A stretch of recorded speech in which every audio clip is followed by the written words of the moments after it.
జై శ్రీరామ్. ఈ విచిత్రమైన వీడియో చూడండి. మతం మార్చుకో.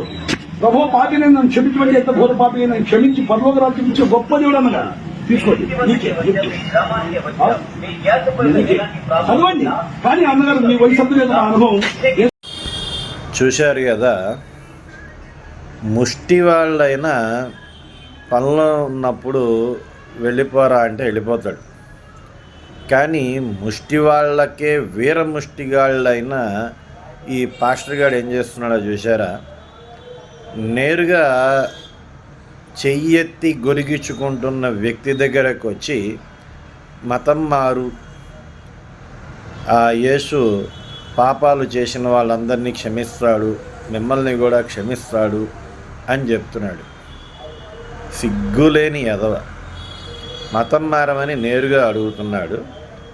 ఇంకోటి ఏంటి అంటే, పాపాలు చేసిన వాళ్ళని ఆ యేసు క్షమిస్తాడని మారమంటున్నాడు.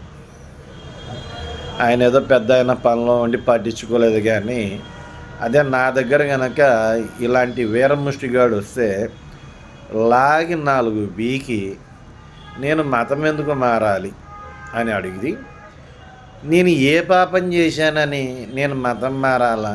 నా పాపాలు ఆ పీసుగాడికి క్షమించాలి, నాకు అక్కడ అలాంటి మతం అవసరం లేదని చెప్పి 4 బీకి పంపించేవాడిని. అసలు మనం ఏ పాపము చేయలేదు కదా, చెయ్యం కదా. అలాంటప్పుడు మన పాపాలని ఆడెవడో పీసుగాడు, 3 మేకులుగాడు, 2 శకలుగాడు క్షమించేదేంది?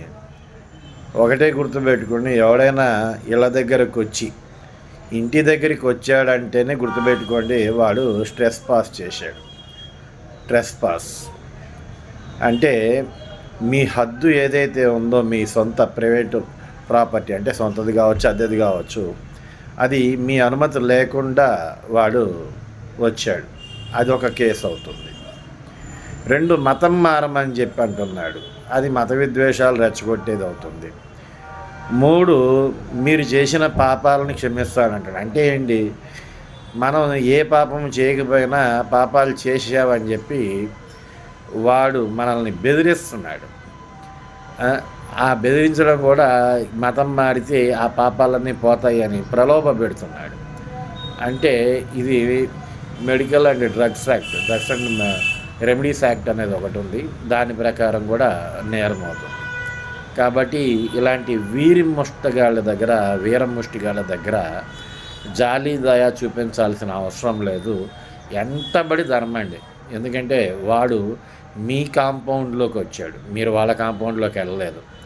మన కాంపౌండ్లోకి వచ్చి మనకి వ్యతిరేకంగా, మన ధర్మానికి వ్యతిరేకంగా ఎవడు మాట్లాడినా వాడిని ఎంత పీకినా ఏ కేసు కాదు. మీకు ఏదైనా సందేహాలు ఉంటే నాకు కాల్ చేయొచ్చు.